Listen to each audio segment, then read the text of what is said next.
the premier sports talk radio, it's Tony's Takes. Here we go.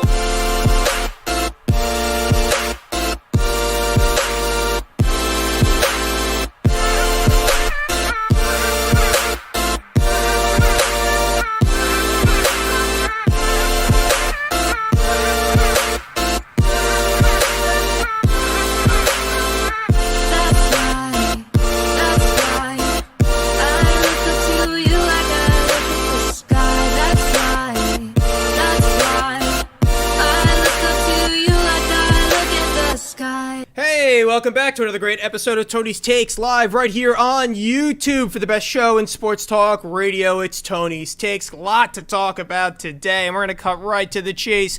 We've got some NBA free agency to talk about. We've got St. Joe's basketball to talk about. I got Jim in the studio next to me, so we're going to talk about St. Joe's and LaSalle, because I know our last show, it was just me by myself on Sunday. Now I brought Jim in to get a little bit of banter back and forth between the two of us to really go into St. Joe's and LaSalle and Big Five basketball. And who could forget my Villanova rant from 2 weeks ago? Villanova lost to Virginia Tech, so we're going to talk about that as well. But don't worry, we're also going to be talking about the Eagles. Jim has some very strong words about the Philadelphia Eagles, which I think all of the listeners of Tony's Takes are going to be really interested to hear. So without further ado, introducing the guy who sits next to me, my co-host, Jimmy D. Jim, how are you? Tony, I'm doing well. What's going on? I'm doing great. I am excited for today's episode. So let's just cut right into it. As I said, we're going to cut the bullshit. Swore, but we're going to have to bleep that out. Ooh. But don't worry, YouTube, I have it marked as explicit.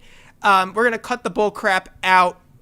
We're going to go right that was spicy. Yeah, I know. We're going to go right to the meat of the problem or the solution or the real issue behind the NBA. But before we talk about Anthony Davis, which was what I'm thinking about when I say there's a problem and there's a solution to a problem out there, I want to talk about Westbrook and Wall trade. It was announced, I think today or last night, that John Wall and Russell Westbrook are going to be traded for one another. Russell Westbrook will be coming to the Washington Wizards. There's a lot of W's.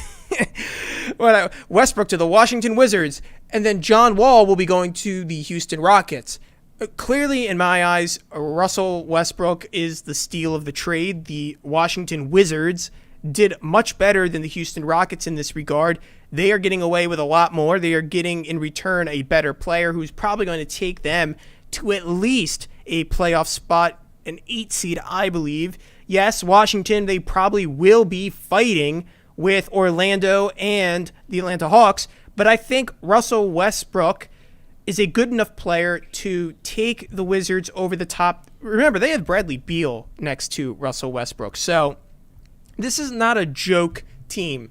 This is a team that they have the right players. I like Rui Hachimura.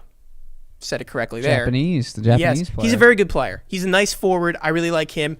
And Bradley Beal, as I said, and Russell Westbrook. There's a nice little young core. They used to have Kelly Oubre. Now he's gone. So that's kind of disappointing. He would have definitely helped the Wizards a little bit. And then they also have that new player that they drafted from Israel, who everyone's really high on as well, a kind of stretch four kind of player. So I think the Washington Wizards are better than what anyone thought they were before they got Westbrook. I think this is a better team. Jim, do you agree? I don't really have a true opinion on this just yet. I do think that the Wizards, I feel like they made out by getting the better player. I mean, they are getting the better player. John Wall is not, he's not who he used to be. That's for sure. Mm-hmm. So I put down in my notes that I'm looking forward to seeing Westbrook get spanked by us for 4 times a year now, just because I don't see how the Wizards can handle us, especially with all the changes that we've made with our team. Mm-hmm. And, there's always that Embiid-Westbrook kind of rivalry that nobody really talks about that much. The times that when OKC came to Philly and everything. Yep. You saw like all the fights that would break out between Embiid and Westbrook. That was always really exciting to watch. So I think that's one thing as Sixers fans that we can look at is just that we get to see Westbrook 4 times a year, and And I don't know. I just think that the Wizards are they're just a tragic team for some reason in my eyes, and I just don't know if they could really handle being in the East. Ever since they changed their name. Wig Splitter goes, you already know when December 16th comes that the Drexel Dragons will come out victorious. Wig Splitter, a Drexel student, I believe. Am I correct on that? Correct. What's Wig Splitter's major? Computer science. Okay, well, compute this, Wig Splitter. Let me know what you think about that Drexel Dragon roster. I think you guys are like 2-something on Ken Palm top 100 ratings or whatever. So, yeah, you talk a big game about the Drexel Dragons, but you call us when you're giving Kansas a run like St. Joe's did this other weekend. They have James Butler on their team. They do. Wrong James Butler, though. Not the one that they'd hope. If you're just tuning into Tony's Takes, welcome to today's live stream. Really glad that we could have all of you on today's episode. As we said, we started off with a little Russell Westbrook talk. We're going to continue talking about the trade. We're going to talk about Anthony Davis. And then we're going to get into St. Joe's LaSalle and all the good college basketball stuff that we all know our listeners come really here to hear.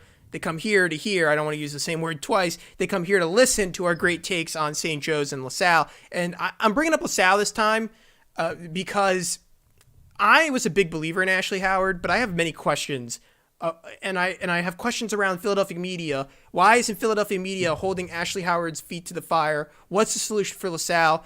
Because they were supposed to be better than what they just did against St. Peter's and St. John's. I'm really worried for this program. I am. They were able to entice a really good coach in Ashley Howard, and I worry that either the school can't attract the right players, whether it be from a campus standpoint or the arena, but there's something that's missing that clearly isn't the coach's fault, because I don't think Ashley Howard's a bad coach. We're going to get into that later in the show. But Jim, let's go back to the NBA and the Russell Westbrook and the John Wall trade. We talked about this. These are two players that are injury prone, right? These are injury prone guys. Correct. However, if you look at the history, I think Westbrook gets a bad rap from an injury standpoint. He did play around 80 game seasons, and I think the bubble and where he played not that great was an issue because he got coronavirus and then he pulled a hamstring, and I think that the virus had an impact on him in some regard. Whether he came back too early, getting sick dehydrates you, maybe your body wasn't fully recovered. It just made you a little bit more injury prone when you're 34 years old compared to if you're 19 and you get sick. The virus isn't what hurt Russell Westbrook. It's the injury that hurt him, but the virus weakened his body like the flu would weaken your body, or, getting chicken pox would weaken your body. It has nothing to do with the virus and what the virus did to him. It has everything to do with just being sick in general, what it does to you when you're a high octane athlete who's jumping and leaping and bounding and can easily pull a muscle when you're dehydrated. And all of these, any disease you get is going to dehydrate you. Your body's fighting something off. It's not going to act normal. You know what concerns me with Russ? What? When he gets surrounded by like superstar players and everything, that tends to like make his career look worse. Because when he's like just like a solo player playing on a team, like, yeah, he's not on great teams, but he looks like a superstar. He looks amazing. But it's just because the people around him aren't really contributing as much. So it makes him look like he's overrated. It makes him look overrated when he plays on these teams with superstars. So I think that this might be a better move for him as a career-wise if he wants to continue to look like this freak athlete. And I don't pay too much attention to being sick or that injury. Like Russ is Russ. He's a freak athlete. He'll get back on his feet and play for Washington.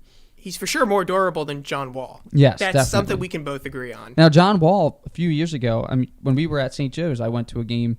John Wall and the Wizards playing the Sixers, Wells Fargo.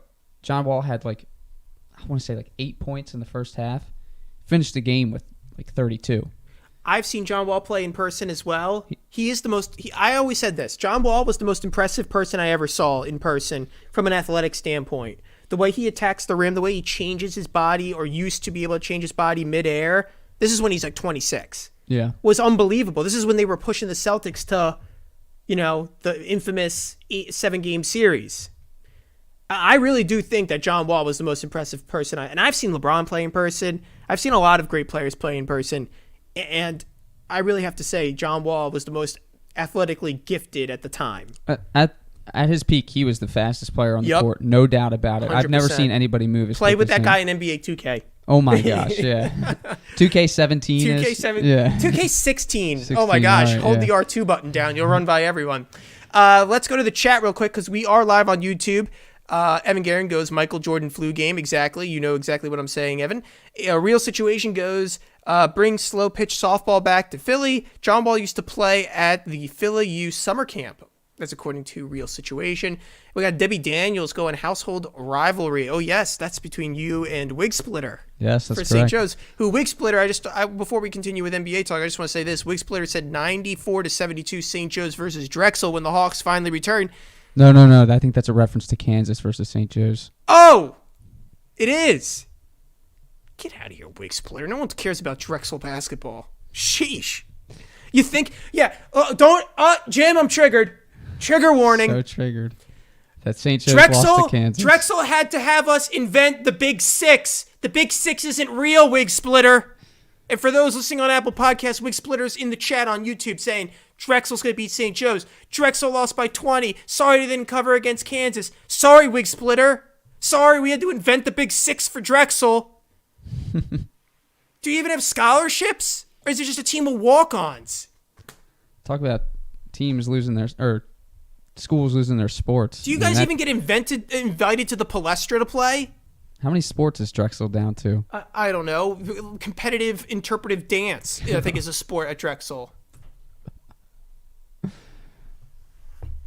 Okay. We got to have Wig Splitter in on the show. Is Wig Splitter coming into the studio is my question. Intern? Yeah, intern's working on it. He's going to text Wig Splitter real quick. Wig Splitter might call in now. Can we go to Anthony Davis, though? Can we talk about that, Jim? Let's do it. Because I'm worried for the next CBA agreement between rewind, bring it back. I'm worried for the next CBA between the players and the owners of the basketball teams. I was texting QD, Quinn Davis, from Basketball Insiders, friend of the show. He always calls in once in a while, once in a blue moon. Which, by the way, Blue Moon, making 95 calorie beer, Jim. Ooh. I know you don't drink beer, but I thought of that when I said Blue Moon. Was talking to QD from Basketball Insiders, as I said before, and I was texting him. I was saying, I think this AD trade from back a year ago between the Lakers and the Pelicans, and for those who don't know, Anthony Davis pretty much forced his way out of New Orleans. He used his agent, Rich Paul, who was also LeBron James' agent, to coerce the Pelicans into trading him to Los Angeles, and he said that he would never sign with another team. He pretty much tanked his trade value, except for the Lakers trading for him, pretty much. And the idea of this is, he purposely said this out loud, so if the 76ers wanted to trade for Anthony Davis, we knew he was never going to sign with us. Even if we traded for him, it was not a shot, making it him pretty much not valuable to trade for. If you knew he wasn't going to sign, why would I give up Ben Simmons for a player who's not going to sign after a year? It was the whole reason why we never went after Kawhi Leonard in the first place as Philadelphia 76ers fans. So that's what Anthony Davis was saying. Instead of Kawhi Leonard, what Kawhi Leonard did was he remained quiet throughout the whole situation. He just said, I wanted to be traded. He never said, I'm not going to sign. Anthony Davis pretty much shot his own franchise in the foot, unlike Kawhi. For much as we want to say bad things about Kawhi never screwed the San Antonio Spurs in this regard. But Anthony Davis said, no, I'm not going to sign with anyone else. Rich Paul said it, and they said, I'm going to go with LeBron, and LeBron knew that, and they pretty much leaked it throughout the entire league. And so now teams are worried because players are just going to tank value, and Anthony Davis and Rich Paul, they don't have to sit around and be with the team when they're rebuilding, and they just destroy the trade value. Maybe who says that the Pelicans were going to get a better trade with another team that weren't the Lakers? But we didn't know that. We would have never known that because Anthony Davis used his, quote, leverage. But I guess this is where me and QD disagree because QD had said to me, Quinn Davis went, Rich Paul and LeBron, yeah, they forced Davis out, but they got good picks in return. They had Brandon Ingram. They got They got Lonzo Ball. And for me, when I think about this, so Quinn makes a good point. He says, they get all these great players back. But my issue is, it's not about what you get back. It's the very fact that you took away the franchise's right and ability to shop a player's contract around. And that Rich Paul doesn't have to stay and deal with the fallout of trading Anthony Davis. And yes, Rich Paul may have gotten LA more money and more eyes back to the television, but he also made sure that the NBA wouldn't have a watchable team in a major city unless they had successfully won the draft for Zion Williamson. And so I guess what Quinn's argument is, and he can always correct me if I'm wrong. I sent him the link to the show, and he has my number. He can text me if he wants. My issue is, great, it worked out for the Pelicans in the end. They got some good picks, and then they got Zion Williamson. But it's not going to always be like that. And if players continue to move and operate like this, not every team gets the compensation like the Pelicans did. And maybe that was Rich Paul's genius. Maybe he said, I'm not going to screw the Pelicans too much. I'm going to make sure the Lakers give them good assets and good trade picks. And the NBA is going to take care of this team because Anthony Davis is that good of a guy or player. But that's not going to be every team. And when Joel Embiid does this to the 76ers and says, I want to be traded to Boston and you're only going to get Terry Rozier, well, not Terry Rozier's not on the team anymore, but you know what I mean. You're going to get some average player back for Joel Embiid, and he says, I'm only going to go to this team. That ruffles feathers. Not everyone gets a good pick in return like the Pelicans did. And so it's not, oh, at the end of the day, they got away with it. It was okay. The Pelicans were fine. No, it's the principle. It's the whole principle of what's fair and right. These teams are the ones that make sure the game's televised, that make sure these players get training facilities, that make sure that these teams can get what's needed for them. And excuse the phone ringing in the background. I don't know who calls my house at this time of the night. 7:30 at night. Who's calling me? But anyway, not the point. The intern's unplugging the phone. Not the point. My point is, or this is the point. That really threw me off, Jim. I don't know why. We should unplug that phone from now on. Yeah, definitely. Thanks for getting that, though. Yeah, but I just want to make this final point before you jump in, and Sure. I'll let you jump in. Yeah. The owners build the stadium, and my final argument is this. If you put the teams, and if you took the players and say, okay, you're so great, you're the product, right? You're the labor. Okay, go play on a street corner. Go get it televised. Go negotiate salaries. Call up the advertisers. Make sure you coordinate all that. The fact of the matter is the players in a vacuum are not that valuable. Their product of entertainment's not that valuable unless the league and the owners are fronting the money for entertainment value, for food and stands, for television deals. The owners do a lot of the back work for making sure that these players are on television to get their nice sponsorship deals. We, the people, would not see them if the owners weren't there to front the money to make sure that their players, the people that they care about, the teams, were on television and in front of the people's eyes to see the consumer's eyes. Yes, the players are in a union. Yes, they have bargaining power, but the players got to realize they need the owners. And if you push them around more and Adam Silver doesn't stick up with the owners and they just keep going after the owners, it's going to be a tricky situation because in the end of the day, the owners can just say, no, you're not going to play. And they can bring other guys. There are guys in Europe who are going to want to play and people will watch still. I guarantee they'll still watch. So, Tony, I have a little bit of a different take on all this situation. Basically, what I see is Anthony Davis puts New Orleans in a hole to where they only have one choice, right, to go to L.A. Well, the issue with that for me is that LeBron's in L.A., and it makes LeBron look like he has more power over the entire NBA than, let's say, Adam Silver, the commissioner. Mm-hmm. There is the major issue for me is that one player, I don't care if he's the greatest of all time or if he's one of the greats of all time, I don't think that they should have more say over how teams are allowed to shop contracts. Now, there's 30 teams in the NBA. I'm not saying that every team has to have their own superstar. They all have their right to get their superstar through the draft, etc. Right. I get that. But you do want to see pretty much, let's just say 24 teams a year actually have a real shot at making the playoffs and making a run. When the Pelicans trade away Anthony Davis and get back, Brandon Ingram and Lonzo Ball, I'm not going to really think that they have a shot the next year, even with Zion as a rookie. They went 30-42 or something like that in the next season. I definitely think they would have played better with Anthony Davis if they didn't make that trade. So it's not. Yeah, I know it doesn't have to be a fair trade if both sides agree to it. But when you get pushed into it, and LeBron makes it, it looks like LeBron is the king of the entire NBA. Sure, the king, but I hate that nickname. But I don't know. I don't see how that could be right. Let's go to the chat. Real Situation, who has been bombarding the chat, goes, how about LeVar Ball getting all three sons into the NBA? Big accomplishment. That is a big accomplishment. Jim, do you agree with that? Yeah, that's a big LeVar Ball getting accomplishment. Yeah, definitely. I think it's pretty big. As long as he's not on TV running his mouth, I'm happy. Yeah, Sarah Cosenza goes, hi. Kristen laughs at the... Stephen Daniels goes, car warranty call. The fans love when the phone calls...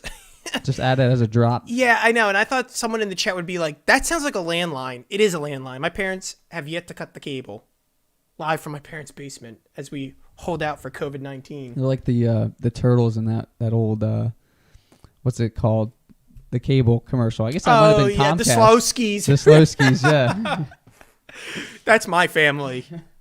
Oh, you know what's another good one? I don't want to get off topic, but we're going to switch to college basketball now. But I just want to say... the other one I like is the progressive you're turning into your parents. Oh, yes. And the guy with the blue hair. Oh, and they're yeah. like, we all see it. We all see it. Blue. I love that. That's a great commercial. You hired him. Don't let, you don't have to tell him what to do. You hired him. You get a plumber and your parents start helping them out. I won't ask you what your parents do, Jim. I know they're listening. My parents are great, man. They don't do anything wrong. Yeah, you're a good son. They take care of me. Jim, you're a good son. I don't care what they say about you. Okay, let's go into St. We got a little St. Joe's rant. Let me go into LaSalle. Ashley Howard, I like him. I was saying earlier, I like Ashley Howard. For those who don't know, Ashley Howard was an assistant at Villanova with Jay Wright. He's a guy who knows his stuff. He's a Philly guy. And when LaSalle signed him to a contract to coach the LaSalle Explorers, I was very excited. Last year, flashback to 2019-2020 season, so last year's season. In December of last year, LaSalle was 9-3. 9-3 before the Atlantic 10 Conference schedule began. They then proceeded to go on 7-game losing streaks. They ended I think 3 or 4 games below 500 which for those who don't know, a 26, 27 game season to be below 500 by 4 or 5 games, that's pretty substantial. If you consider 14-14 to be 500, if you're 9-17, that's a pretty substantial gap. Especially when you start out 9-3, do the math. To only get 5 wins in the Atlantic 10 is not very good. And Ashley Howard has an uphill battle. LaSalle hasn't been the same since the Southwest Philly floater when they made that magical run in the Sweet 16. LaSalle has a national championship, as we have said on this show, 1953. It's very impressive. It's more than St. Joe's has. I'll be the first ones to admit it. They have a good history. Tom Gola played there. And for me to see them play that badly after 9-3, after singing their praises on A10Talk.com like I did, and then for them to go out and lose like that last year made me look like a big fat idiot. Some would say, Anthony, you already look like one all the time anyway. Maybe true. But this year, I was told LaSalle's going to be better than St. Joe's. LaSalle has more guys that are returning. They fit at the scheme. Ashley Howard, just a true fact, has been at LaSalle longer than Billy Lang has been at St. Joe's. This is a team that's on the up and up. We should always put them ahead of them. A10Talk.com had almost everyone had LaSalle over St. Joe's in the ranking. Okay, that's fine. LaSalle was better than St. Joe's last year. When I went to the LaSalle game at Hagen Arena with Mike from Rhode Island, we watched LaSalle beat St. Joe's on a bogus call. And I recant that story because I remember seeing some drunken guy run out onto the court. The refs had to apprehend him because it was such an egregious call. But LaSalle beat us. And so, yeah, they deserve to be ranked higher than us going into the season. Now we go into this season. This is where the issue comes to rise for me. I'm setting the table because LaSalle, they had lost big last year after a good start.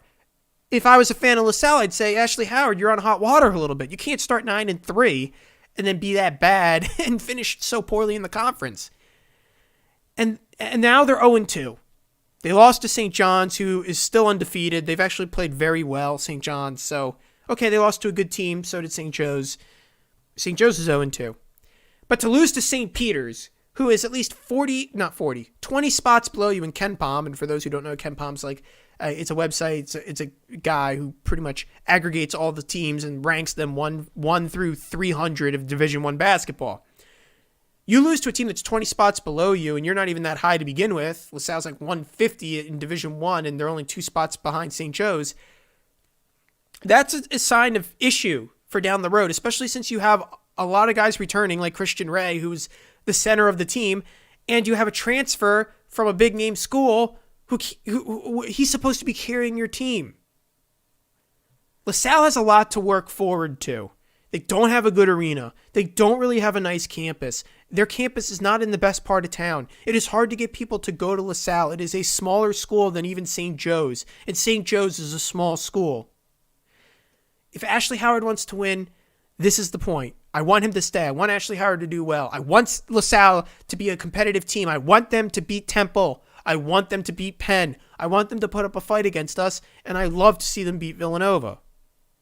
But if you want to entice recruits, better recruits than what LaSalle has right now, which that's clearly the issue, the first fixable thing you do, if you're the athletic director, you call up the University of Pennsylvania and you say, we're getting rid of the Tom Golo Arena. We're selling it for a hotel or whatever you want to build there. Put classrooms in it. I don't care what you do with the Tom Golo Arena. You call up the Penn athletic director and you go, we want to play every home game at the Palestra, and I don't care how much it costs. That's the first solution for LaSalle. Play every livable game, every in-person game, especially when this pandemic is over, at the Palestra. It is a better stadium. Yes, it's older. It is a more historic stadium. You will, if you're the athletic director, you fix your schedule to be around Penn's to make sure that that stadium is available to you, and you fight to have it. Because that's how you get recruits. Tom Golo Arena, everyone sits on the same side.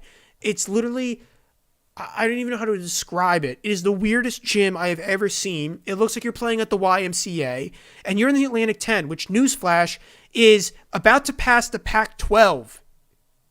Richmond upset Kentucky. St. Louis looks good. This is not a joke conference. Real teams, look at Dayton last year. Real teams are coming to the Atlantic 10. Real teams are playing in this conference. And if you're LaSalle, you can't bring them all to your stadium and say, look what we got. Hey, we're going to be on television against Dayton. Look at our gym. It looks like a high school gym. No, you fight to get at the Palestra because the Atlantic 10 is going to be on television more. This is a blessing in disguise for LaSalle. The Atlantic 10 is going to be on television way more. LaSalle has the opportunity to play top-tier teams as the Atlantic 10 continues to get better. We don't even know what St. Bonaventure looks like. Get to the Palestra. Play in an arena that is appealing to recruits. Ashley Howard can relate to guys. I know he can. Play in a stadium that makes guys want to come and be a part of the great Philadelphia history that is LaSalle basketball. I can't even figure out what their problem is right now. They're getting all of their productivity off the bench. Like none of their starters are playing up to par right now. It's bad. I'm telling you, no, the situation's bad, and this is pretty much the end of the LaSalle rant. But that's what I wanted to say about Ashley Howard. I don't know if you agree with that, at least because I think he's a good coach. I think he can relate to guys. I do too. But I think that you're in a bad spot of town with bad buildings that you can't really build upon, like to grow. Like people, for those who have never been to LaSalle, you're in the middle of the city in North Philly. It's all row homes. It's very hard to get to free up a block, like a new block to build on. It's not a bad idea. I wouldn't even be opposed to these colleges getting to play in Wells Fargo Center. You have Villanova that's not within the city limits. Yeah. They're not in Philadelphia. They play at the Wells Fargo Center. 4 games a year? Am I right? Yeah. I think it's 4 games or so. I think they had the Big East Conference tournament there the one year. They do, yeah. But maybe once, but usually it's Madison Square Garden. Right. Okay. Well, point is, you have all these city schools. Why not open up Wells Fargo for somebody like LaSalle? I guess there's concerts that go on that kind of make it hard. I don't know. And LaSalle's not going to fill Wells Fargo like Villanova can. Right, until the A10 schools start, really getting better. exploding. Yeah. If we surpass the Pac-12 consistently, and you close in on the next low-hanging fruit is maybe, I'm trying to think off the top of my, is not Big 12, is SEC. Yeah, they have Kentucky, but the rest of the schools in the SEC aren't like, Florida's not the same Florida that Billy Donovan had coached, is what I'm trying to say. You're not going to catch the ACC, you're not going to catch the Big East, and you're not going to catch the Big Ten. But those two stadiums, the Palestra, Wells Fargo, somewhere, if they had the Spectrum, it would be even better. But right, just like the Spectrum that's by itself over there, that would be better. Or they could play outside at the Link. At the Link, outside basketball. Outside basketball. In the conditions. Yeah, like that would be your advantage over other teams. That'd be better than playing at LaSalle's campus. It would be.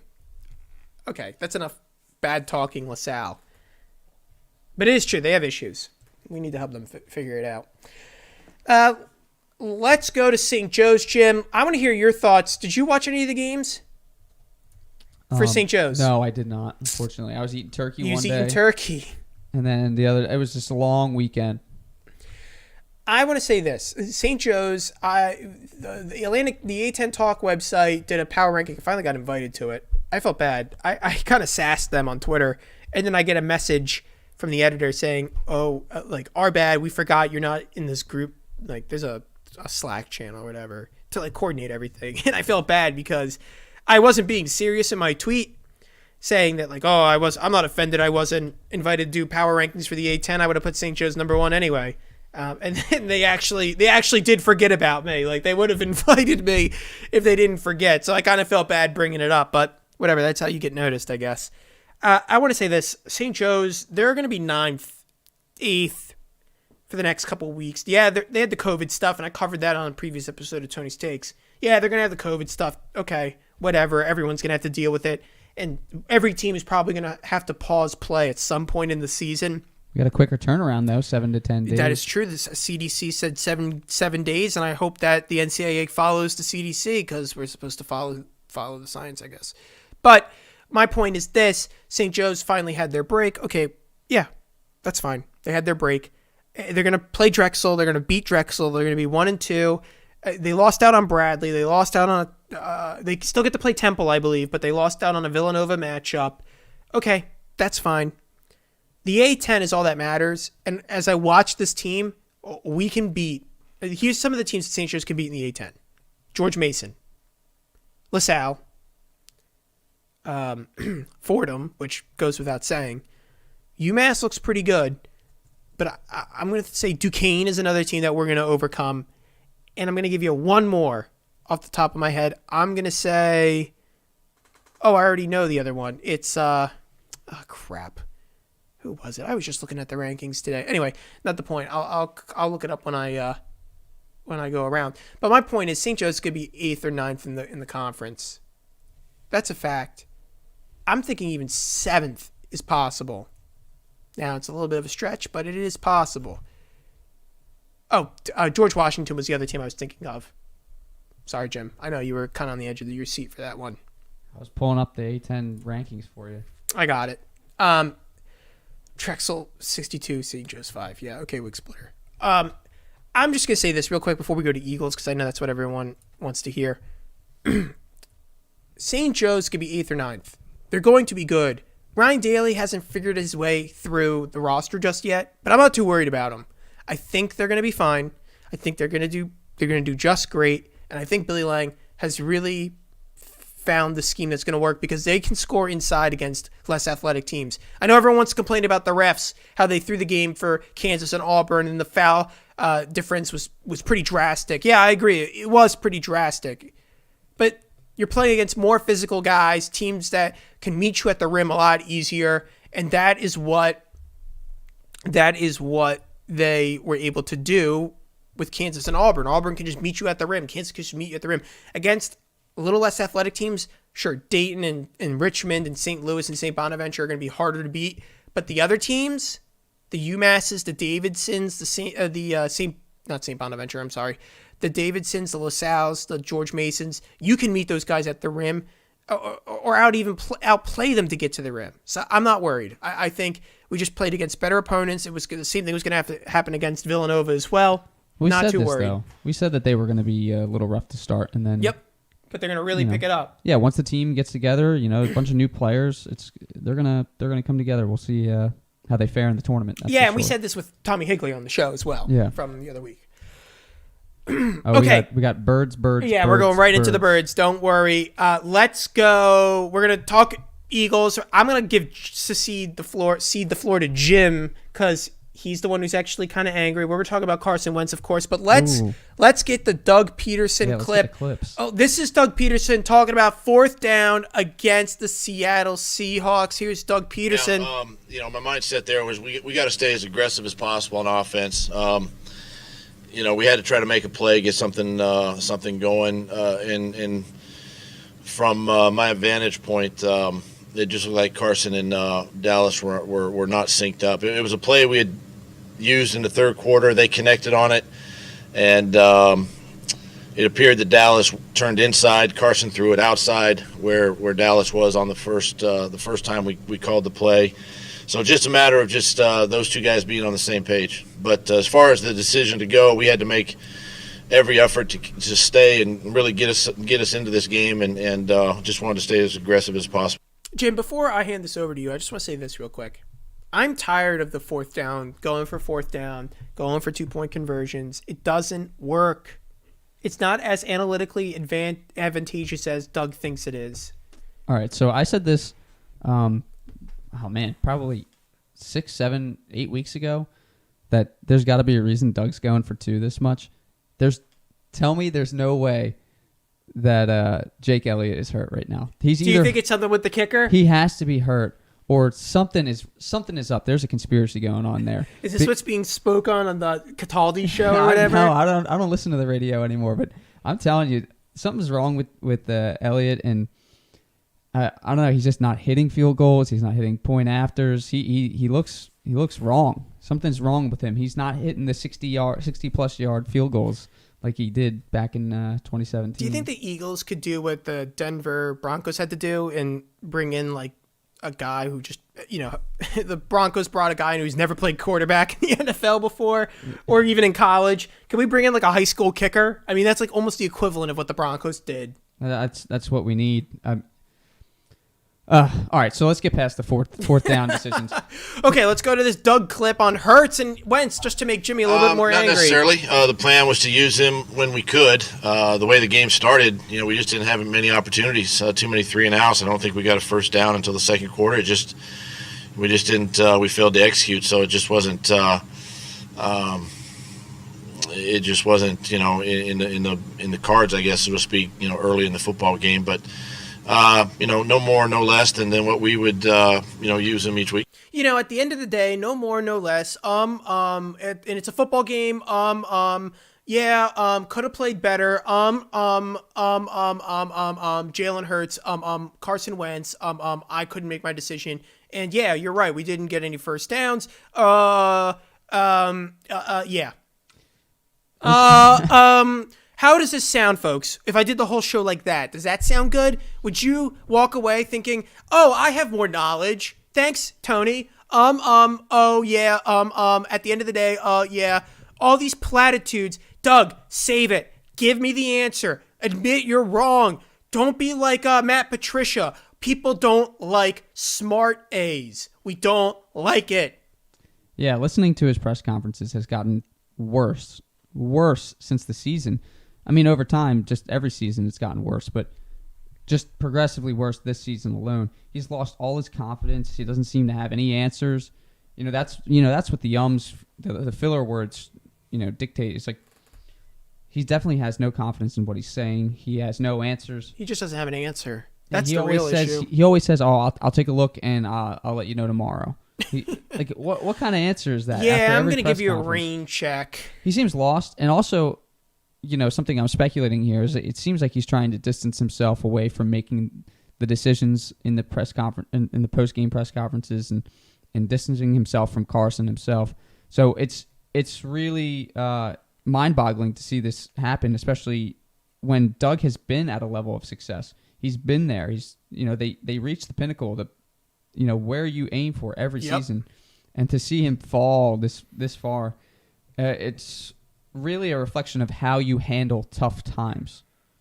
Yeah, right? That's what we always pride ourselves as Philadelphia tough, right? Like we always say that we can weather the storm, we can get through anything because we've been through the worst. Well, Doug doesn't seem to have that, and maybe that's why he didn't last that long here as a player. He doesn't seem to have that. Where is Doug from? I'm not sure. Because I think that you're right. It plays a role. It's not like Doug's from. I'd be shocked if he was from New York City. Bellingham, Washington. That's where he was born. West Coast guy? West Coast guy. That explains it all.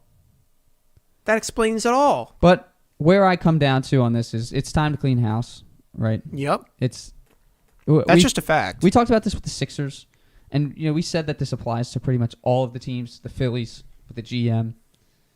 It's time for the Eagles to face the music. Howie Roseman is not the GM to lead us. Right now, Doug doesn't look like the coach to lead us. The first clip you showed us, it said that it was a play that they used from the third quarter. Doug doesn't have creative plays in the fourth quarter. He just has his script that he repeats over and over again throughout the game, hoping to have success with the same plays that the teams have already read from the beginning. Yep. It's time to make a move. He's apparently this week he was quoted saying that he would consider relinquishing play calling control. Yikes, that's what Adam Gase did. That's not the sign of success. Yeah, he would consider it if it meant that the team would play better. That's not this is bad stuff coming from the Philadelphia Eagles. They are not winning this division this year. You're going down the road of the Jets. It's not good. Not good at all. Now, with this Wentz versus Hurts thing.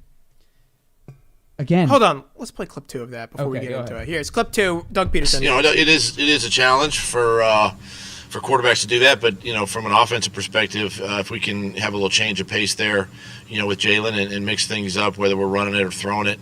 I thought the guys, tonight for the few plays that Jalen was in, they handled it well. That's it. Okay, now go, Jim. This doesn't make sense. Either you got to roll with Jalen, or you got to roll with Wentz. Teams can't do this 2-quarterback thing. It's different with the Saints, right? The Saints, they have Taysom Hill, who is just this freak athlete that can play any position on the field, basically. Mm-hmm. We don't have that. We don't have this interchangeable athlete. We have 2 quarterbacks that both want to lead a team to victory, and you can't split the leadership. The first example is the first play with Jalen Hurts and no Carson Wentz on the field. They have a flag because they're not used to Jalen Hurts' call. They're not used to his voice. They're not used to the timing. Everything is different once you put a different guy in there. So now you're asking an offensive line that has been mismatched all sorts of ways through 10, 11 weeks. Mm-hmm. Now, the people that aren't even sure about what position they're playing have to figure out 2 different call signs, and they're just getting completely lost. So this isn't going to work. You have to pick one or the other. And honestly, I think you have to ride Wentz to the end. Yeah. I don't think that you can have Hurts. You're paying Wentz too much money not to ride him to the end. You got to live and die by it. It's not, and honestly, Carson is not playing his best. No doubt about it. But this is a flawed organization. He doesn't have the support to allow him to be great. Jim has... Wait, that we're gonna clip that because that is like the moment the tire was deflated. That's just where I'm at. Like that. That is just what it's. That's what it's like to be an Eagles fan, man. He doesn't have the support around him. He's not a true talent, right? He's a quality NFL quarterback who needs pieces. He needs the table set for him a little bit. When he had the right support around him, the coaches and everything, you could see that he could perform at a top level. And maybe it's mental. Maybe it's not a physical thing. Maybe he just needs to know these guys are that good. But if he's the one who has to lead from the front, and I hate to say this about a guy, you don't want that kind of quarterback, but sometimes it's true. It's a confidence thing. It's a yips thing. I don't think Carson's totally at the yips, but I think he forces it. Clearly, he plays. It's not that he's in his head. It's that he forces it too much when he knows the players aren't good enough. When the players are good enough, he relaxes. He's the type of guy who needs to relax. Relax. It's okay. Trust these guys. And I guess my point is this, like, He's a Pro Bowl caliber athlete. He's the type of professional like another Carson Palmer. But he's not. Now that's a name. He's not the top of the list. He never will be. It doesn't mean you can't win championships with him. It's just that you're going to have more. Would you put him on the level of Kurt Warner, or do you think Kurt Warner was better? I'd put him on that level. I don't know if I'd say. I don't know. I'd have to see them. When both. the Eagles are good, man, he looked like Kurt Warner. Yeah, I'd have to see them both side by side at their best. Yeah, and see what that looks like. He's going to lead some categories, like maybe one year he'll lead in touchdowns thrown or something, or yards or something like that. But I don't see him being a perennial MVP candidate. Like, that's just not who this guy is. No. And we need to readjust. We need to calibrate our expectations as Eagles fans about this quarterback, because it's not what you think he is. So I still think there's hope for Carson, but this is my concern. The Eagles are dangerously heading to a Jets-like team from 2013. They are dangerously heading towards butt fumble territory.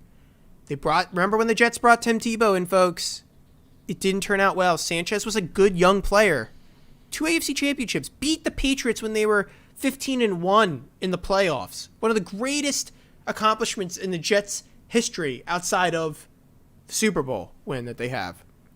And they brought Tim Tebow in, got in Sanchez's head, and then they got Geno Smith, that also got in Sanchez's head, who was drafted second round. It's just, it is dangerous. Dangerous road you're going down. Carson is clearly the guy who has a little bit of a complex. He watched a backup win a Super Bowl. How good are you when your team wins a Super Bowl without you? That's a question mark. That's in the back of this guy's head. Drafting a guy who was drafted a little early, especially for the second round, I think it's a bad move. I think it's Howie Roseman's fault a little bit, and I think Jeff Lurie needs to straighten things out.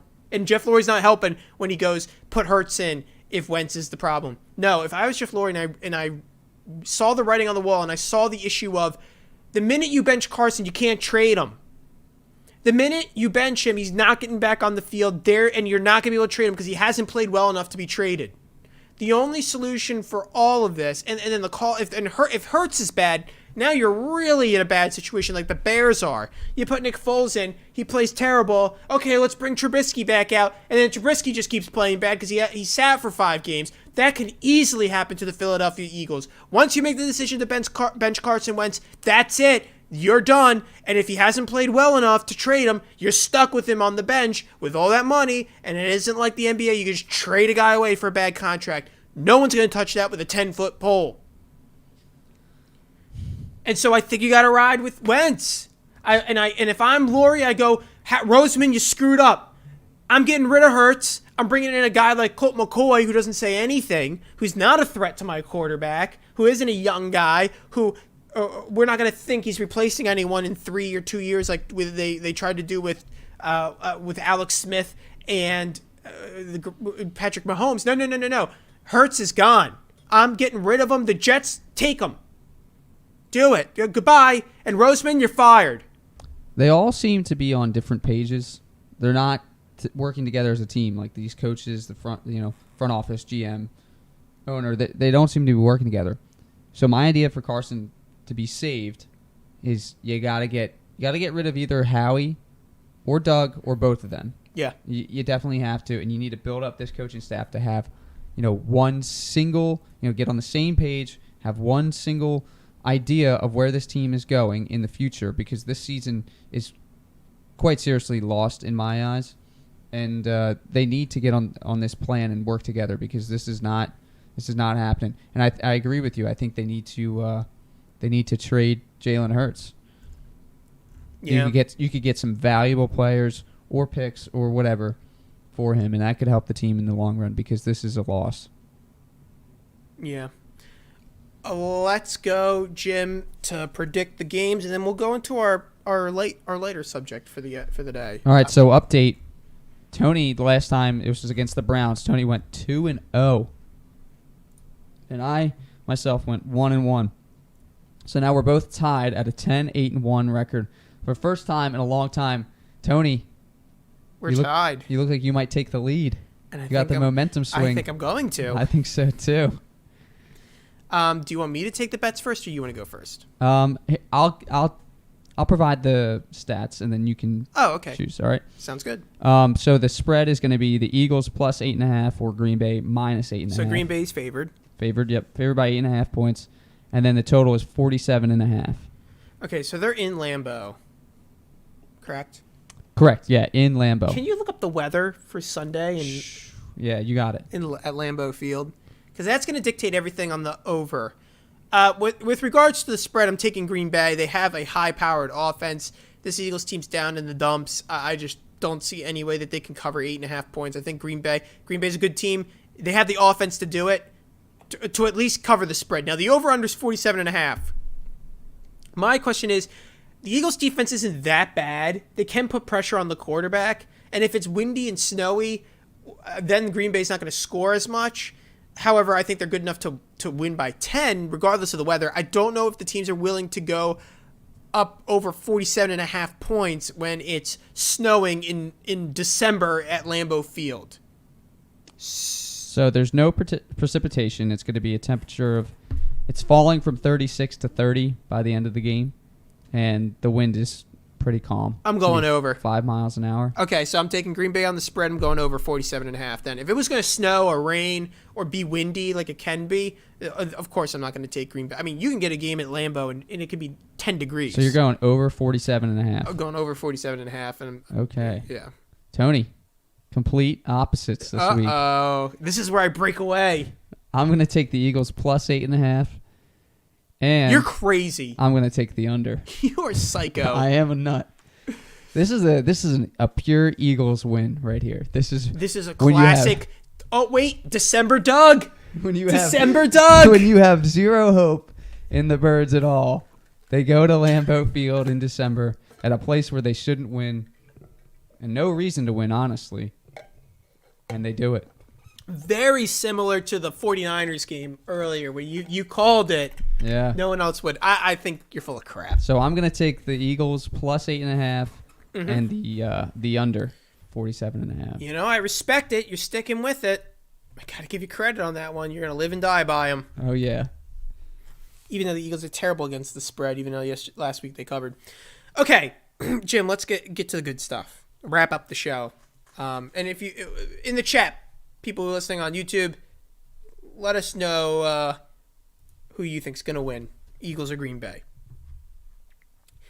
Spotify, for those who don't know, Spotify is a music listening app, and every year they come out with the Wrapped of the Year playlist. And what it means is like they summarize everything you listen to throughout the year, and they give you your top songs, your top artists, your top podcast, how many hours you listened, blah, blah, blah, blah, blah. It's just pretty much all the stats of the year in total. And this year I thought would be interesting because it's 2020 and things have been kind of crazy, and we're listening to more music now more than ever probably because of it, because we're all at home, or we're at home.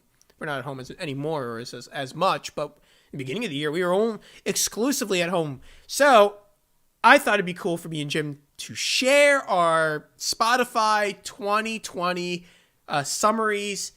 Jim, you go first. All right, so I share Spotify with my fiance Julie, so this is gonna be very interesting. Be a little bit of a treat. And you know what? I'll let you guess which ones are Julie's and which ones are okay, that's a good one. I like that. So at 327 new artists. Oh, wait, before you start, let me know when you want me to guess. Okay, yeah. 276 genres. Top 5 were rock, pop, rap, soul, and punk. There's nothing really shocking in that one, really. You know, the rock, the rap, and the punk were really mine. Julie was the pop and the soul. I thought you would have been soul. Oh, no. Okay. All right, so top song of the year. Oh, get ready, folks. This is a good one. I don't know if he's in the chat. I don't think he is in the chat. My top song of the year was Dangerous by Lays. 26 total streams. Fun fact, I didn't listen to it until October 3rd. I had 26 streams since then. That is great. So the next 4 were Sky by Lays, number 2. Hey Ya, Outkast, Body, Luxury, and Fly With You by Lays, number 5. Any guess there on which one's Julie's top songs? A little Lays. I'm going to go... Fly With You is a great song. So you're asking me, of all the In the top 5 songs, what do you think? Which ones would you attribute to Jewel? Okay, Bobby is Jewel. And I'm going to go Dangerous and Fly With You. I think she's a big Laced fan. She's a huge Lays fan, but Dangerous is mine. She liked Fly With You, Hey Ya, and Body. Those were all hers. Oh, so she's towards the bottom. Yeah. I took over with the Dangerous. Okay, now give us your top podcasts. Top pods. I got Ben Shapiro, Dave Ramsey, Freemason, Michael Knowles, and The Limit Does Not Exist. What's The Limit Does Not Exist? I've never heard of that. It just talks about like breaking through limits and stuff, running and all that. We have a limit of like 30 followers or 30 subscribers. Let's break through that limit. Oh, let's go. Okay, continue. There's a song called Dangerous, not by Laced. I was going to say, dang, you're 50,000 stream. Lay's got 50,000 views. Yeah, and that was a different song that was released. I listened to it, I guess, before 50,000 streams hit. Top decade was the 2000s. Laced was my top artist of the year. I'm in the top 2% of their listeners. 810 artists this year. My top artists were Laced, Kings of Leon, Katy Perry, Imagine Dragons, and Eminem. Can you guess which ones were mine? Katy Perry, Laced, and Kings of Leon. Yeah, actually, I got 4 out of this. I think Julie shares them with me. I don't listen to Imagine Dragons much. That's more her taste. Okay, I figured. Katy Perry's right up my alley. I know it is. As you lived with me before. I know that you like Katy Perry. I like that song "Birthday" by Katy Perry. That made my top 50. It's a good one. It's a real good one. That made my top 50 for this year. So don't worry. I'm on the same thing as you. Okay, so we'll go for mine now. I had 323 new artists, 295 genres. So you beat me on the new artists, but I got you on the genres. My top genres were rock, pop, Brill building pop. Who knows what that is? Marching band and choral. I gotta love that marching band in there. That's really good stuff right there. My top song. Now this is as 2020 as it gets. My top song was "Bridge Over Troubled Water" by Simon and Garfunkel.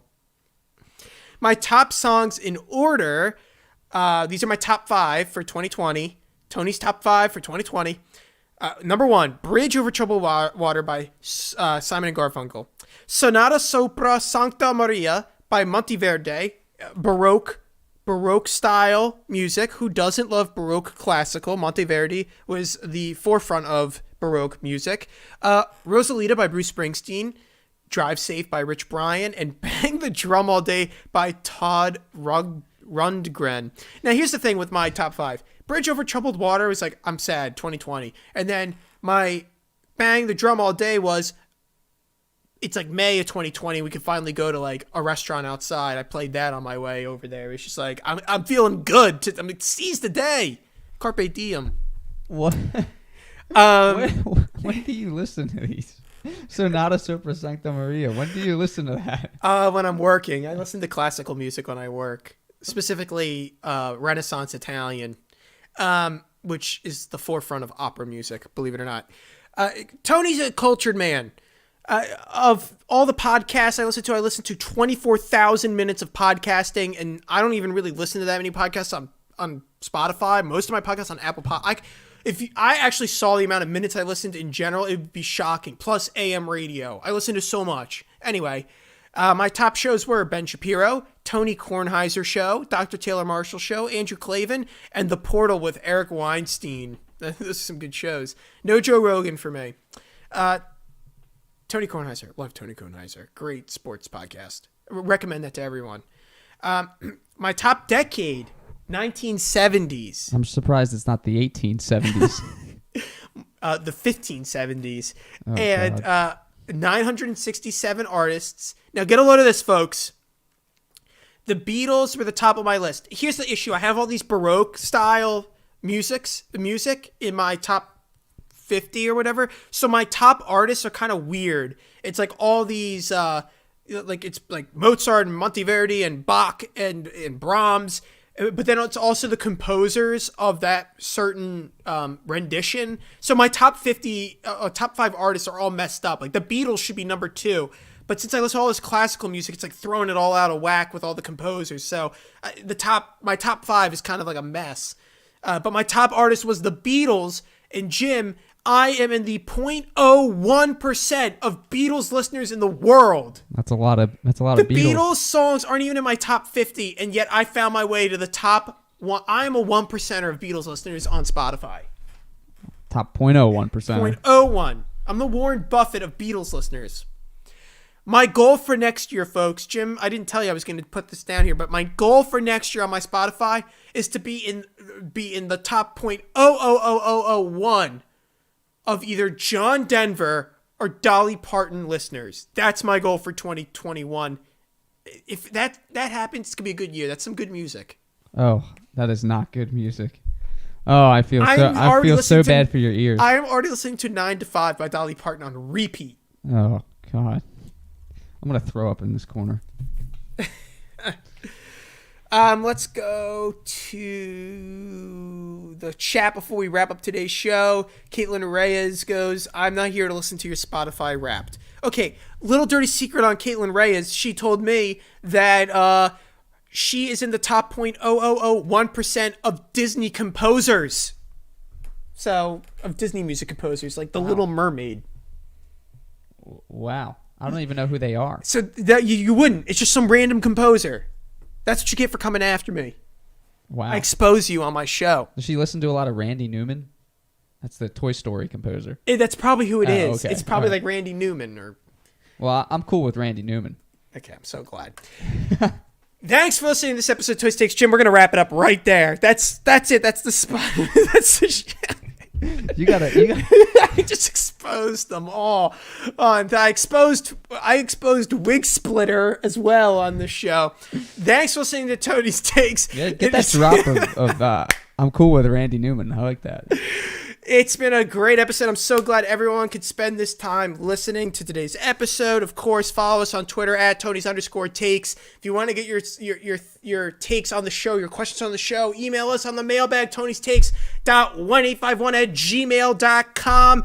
And finally, make sure to subscribe to the YouTube channel. Double click the notification bell. That way you get notified every time we go live.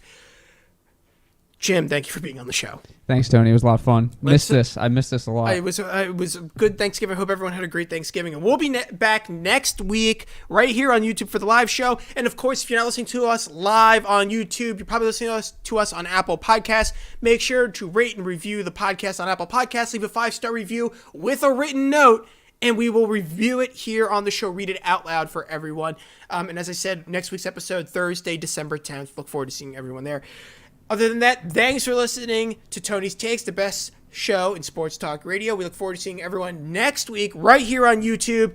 Have a great week, everyone. The premier sports talk radio, it's Tony's Takes. Here we go.